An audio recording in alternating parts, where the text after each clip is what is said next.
અરવિંદ મિલના કામદારો તેમની માગણીઓને લઈ હડતાલ પર ઉતરતા અરવિંદ મિલ દ્વારા મજૂર મહાજન સંઘને નોટિસ ફટકારતા આજે લેબર કોર્ટમાં સુનાવણી રાખવામાં આવી હતી. લેબર કોર્ટ દ્વારા સુનાવણી દરમિયાન 28 મે 2024ની મુદત પાડવામાં આવી.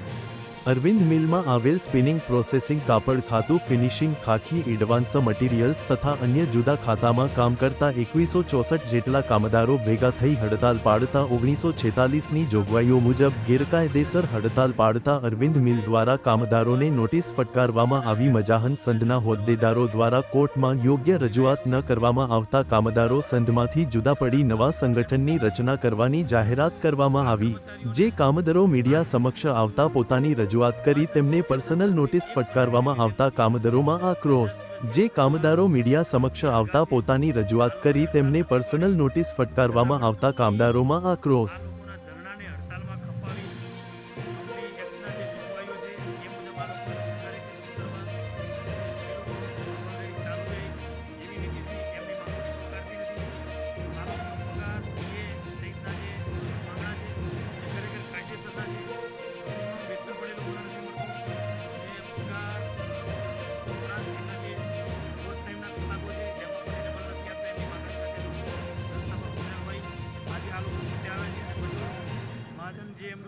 એમાંથી રાજીનામું આપી એ લોકો એમના પોતાના હકનું એમના તરફે અને માનવતાના ધોરણે જે લોકો નિર્ણય લે એવા ટ્રેડ યુનિયનનો આજે એ લોકો સ્થાપના કરવાના છે. એ બદલ આજ એ લોકો મળીને કર્મચારીઓ પોતે અરવિંદના કર્મચારીઓ ખાતર આવીને આજે સહયોગ કરે છે અને રાજીનામું આપે છે. એ રાજીનામાની અરવિંદના અધિકારી મજૂર મહાજન છે અધિકારી મજૂર અદાલતના જે જજ સાહેબ આજ આવશે અને સુપ્રીમ કોર્ટ ને હાઈકોર્ટની ગાઈડલાઇન પ્રમાણે મજૂરોના હકની જે લડાઈ છે એ ગુજરાતના 41 સંગઠનો આ લોકોની સાથે છે. જે લોકો આવા આજે લેબર કોર્ટમાં મુદત હતી તો તેમાં શું થયું? લેબર કોર્ટમાં મુદત હતી એમાં શું થયું એ કર્મચારીઓ વર્ષોથી જાણે છે. એમના હકની એક પણ વાત મુકાઈ નથી આજ દિન સુધી. એટલે આજે પણ નથી મુકાવાની એમને ખબર છે. એટલા માટે એ લોકો એમને હટાવી રહ્યા છે. એમને પોતાનું નવું સંગઠન બનાવી રહ્યા છે. હાલમાં નોટિસમાં તો એ લોકો કંઈક 1200 કે 2400ની આસપાસ કંઈક બતાવ્યા છે એ લોકોએ. પણ લગભગ કંપનીના 80% ખાતા બંધ છે અને હાલ જે ખાતા એ લોકો ચલાવે છે બહારથી માણસો લાવી એ પણ ગેરબંધારી રીતે ચલાવી રહ્યા છે. હાલ અહીં કેટલા કામદારો હાજર છે? હાલ કામદારો લગભગ 25 ઉપરના છે. બીજા કામદારો આવી રહ્યા છે અને આ લોકો સિગ્નેચર બપોર પછી બીજા કામદારો બીજી શિફ્ટના છે. શિફ્ટ વાઇઝ જે હોય છે એ લોકો શિફ્ટ વાઇઝ એ લોકો ત્યાં ધરણા કરવા આવતા હોય છે.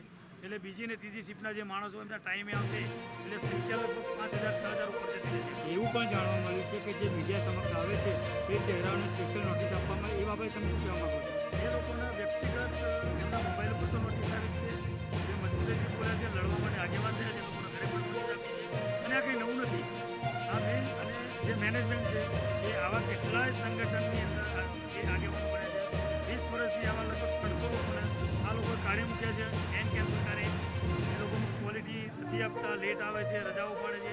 કોઈ પણ રીતે આ લોકોને હટાવી દીધેલા છે. એટલે હવે આ જે કર્મચારીઓ છે એમને ખબર પડી ગઈ છે કે અમારો લીડર કોઈ પણ બને છે એને હટાવી દે છે. અમારી વાત ઉપર જતી નથી. મેનેજમેન્ટ અમારું સાંભળતી નથી. મજદૂર યુનિયન અમારી રજૂઆત કરતી નથી.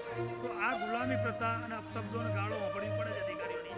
એમાંથી છૂટવા માટે આ લોકોએ આ જે ધરણા પ્રદર્શન માટે બહાર નીકળ્યા છે અને છેલ્લા શ્વાસ સુધી લડી લેવાના છે અને કંપનીમાં પાછા નથી જવાના.